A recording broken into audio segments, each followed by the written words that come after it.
What's going on, guys? Welcome back to WWE Network and Show, where I, Graham Jason Matthews, break down all the original content I watch on the WWE Network. Today we're talking the August 24th, 2020 edition of Raw Talk as it aired last night immediately after Raw on the WWE Network. A lot like Talking Smack on Saturday, this show was also filmed, of course, at the Thunderdome. They don't have their own exclusive set anymore. They have it's filmed essentially in front of the ring. Not at ringside, but like where the pre-show panels are usually hosted when there are fans there. That's kind of like where Raw Talk takes place now. It doesn't really matter the setting. The key components are still the same. Unfortunately, Charlie Caruso is back this week. We got a break from her last week. We had Kayla Braxton on, Samoa Joe, Byron, and all their guests. None of those people resurfaced here. Samoa Joe wasn't here. Kayla is now doing Talking Smack. Byron wasn't part of the show. Charlie was back with R-Truth. And I thoroughly enjoy R-Truth. I do think Samoa Joe is better in the analyst role than Truth is, although Truth is very entertaining. Charlie, I just don't really think she's great in the host role, in my opinion. I really don't. She's not terrible, but she doesn't really ask great questions. She just doesn't come across well. You can kind of say the same thing for a lot of the interviewers in this company, but with Charlie specifically, it's just not the greatest, but anyway, they kick off the episode joking about the Char-Truth nickname that she's desperately trying to get over.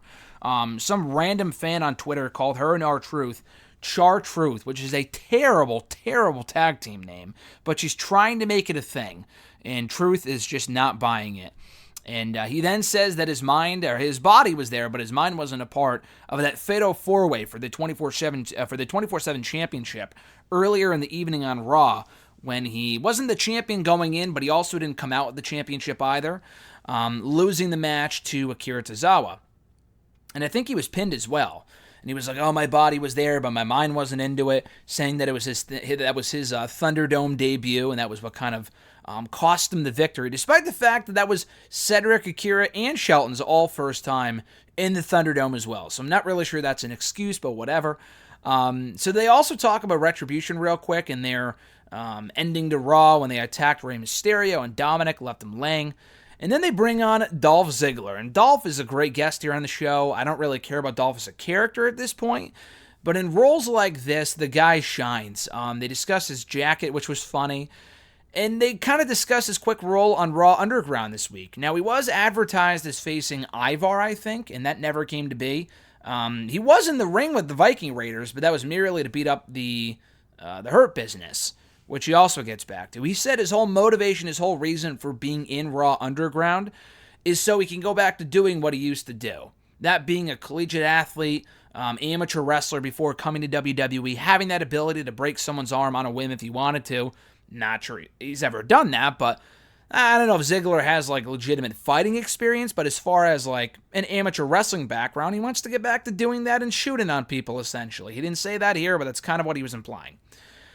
He also mentioned how Bobby, who threw him across the ring on Raw Underground this week, Bobby Lashley freaking chucked Dolph Ziggler across the wall. He said that he and Bobby Lashley actually used to be friends at one point. I guess they came up in WWE together. Not on the main roster. Bobby was gone by the time that Dolph debuted. I think Bobby was on the show when Dolph was a part of the Spirit Squad, but I guess he was talking about maybe OVW. That might have been what he was referring to.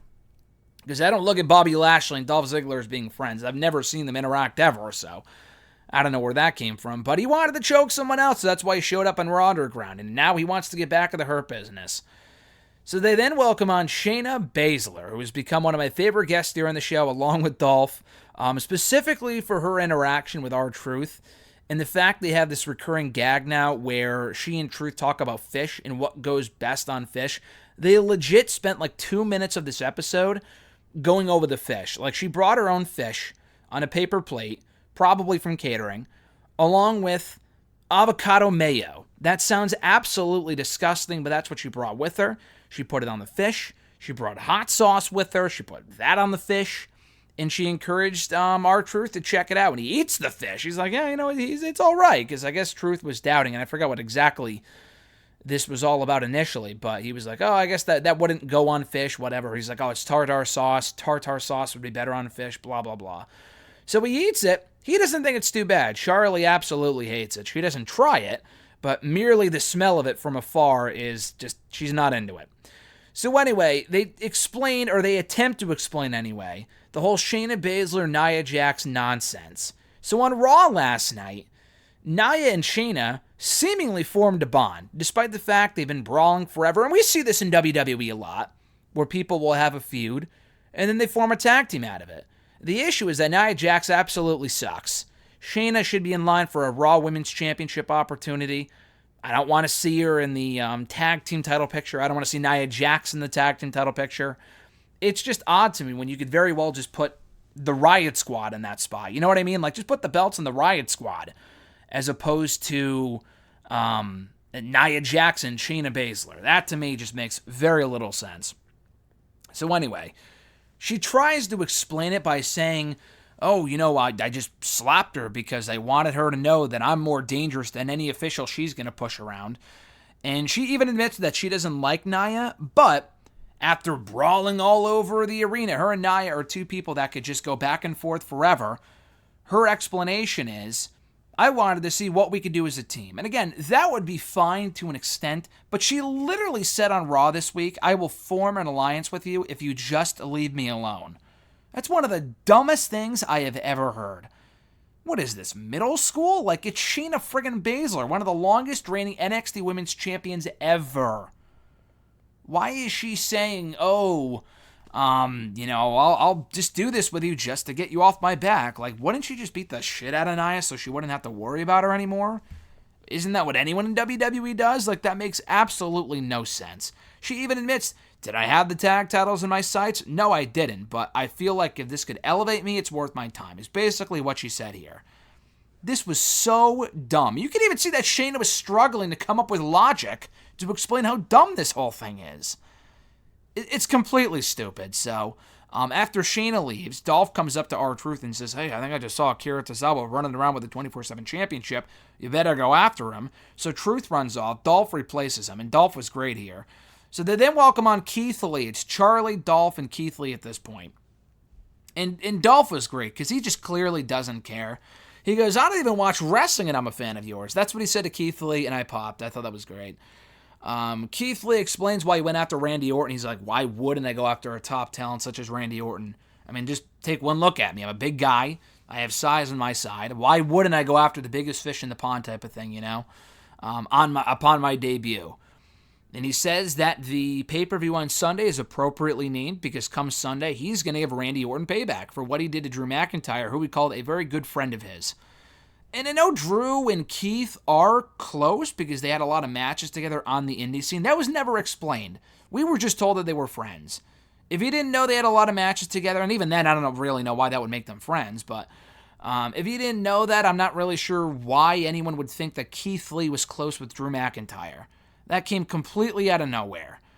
But Charlie, again, asks another dumb question. How do you prepare for a match like this? He's like, well, I just pick things up and put them down. I pick up big things. I'm a heavy lifter. That's what I do, obviously, Ziggler says that he hopes that this is only the beginning for Keith Lee on Monday Night Raw, and he hopes for a bigger climb from here for the former NXT champion. Keith Lee wants to be a roadblock, he says, and Randy Orton's pursuit of Drew McIntyre in his WWE Championship. And speaking of which, he even teases a potential clash at some point between himself and Drew for that WWE title, which would be absolutely awesome. I would save that personally for a future pay-per-view. Then again, they gave away Keith Lee and Randy on Monday's Raw for free with very little hype in a 4-minute fucking DQ finish, so who the hell knows. But Drew and Keith at some point after all the matches they had in Evolve and other places, I think that would be absolutely incredible. And then to go off the air, he explains his limitless lifestyle. That was a tongue twister. After Dolph says, what does limitless even mean, by the way? And Keith gives a great answer, and he's talked about this before, about how limitless is it's not exclusive to what, I do in the ring and all the things that people don't think I can do, but I can. It's about a lifestyle and a mindset where I just keep waking up every day wanting to do more than the day before and keep pushing boundaries, and I have no limits. So I thought that was a cool way to close out the show. The August 24th, 2020 edition available right now of Raw Talk on the WWE Network. It was solid. I enjoyed it. Not their best episode. The Keith Lee stuff was good. He just looked, and maybe I'm wrong. You know what? Maybe I'm wrong, but he just didn't look as elated as you would expect for the guy's Raw debut. And I know there's no fans there, but like, they bring this guy in, they gave him a completely different theme song with the same intro as his old one. The new theme sucks, and I don't care what anyone says. They change up his gear, which looks terrible. Apparently that was his choice too. Looks stupid. And they had him face Orton in a 4-minute match where he lost by DQ, and then he just disappeared afterward. And they interviewed him afterward on the show, and he was like, oh, I wanted to... Whatever, I don't know what he was trying to say, but like, it was a very unremarkable Raw debut, I'll put it that way. Yeah, he could have lost, but like, that was just silly. Why change the guy's music and attire for no real reason? People are saying, oh, it's because they want to get rid of CFO. Listen, people have the CFO and stuff like that. They've had those theme songs for a long time now, but there's no real reason to change the theme song if it works in the first place. I find that completely stupid, and other people haven't changed their songs, so I just think the whole thing is dumb. But either way, Keith Lee came across well. The Shayna R-Truth stuff was entertaining, and Dolph was good too, so I give this episode a thumbs up. Be sure to check out all my other Raw Talk reviews in the description box down below, in the playlist on this very video. Be sure to like the video, drop a comment, share the video, and subscribe to the channel for more daily content. And yeah, that's about it. There's a whole bunch of new network content coming up in the next couple of days. They had a new 24 go up on Sunday, new Untold go up on Saturday. There's a new Chronicle this weekend. There's a new R-Truth game show going up this week. I think that's actually already up, so that review will be up at some point. There's a new timeline, I think, on Randy Orton and Christian, which sounds fucking cool. I've been waiting for that one. I've been talking about that for a couple of weeks now, and they're actually doing it, which is awesome. But yeah, so there's a ton of new content, which is on the WWE Network coming soon, which is why there is no better time than right now to subscribe to the channel. Hit that little bell button as well to be notified every time a new video is uploaded. Until next time, guys, have a great rest of your week. I'm Graham G. Matthews, and I'll catch your ass down the road.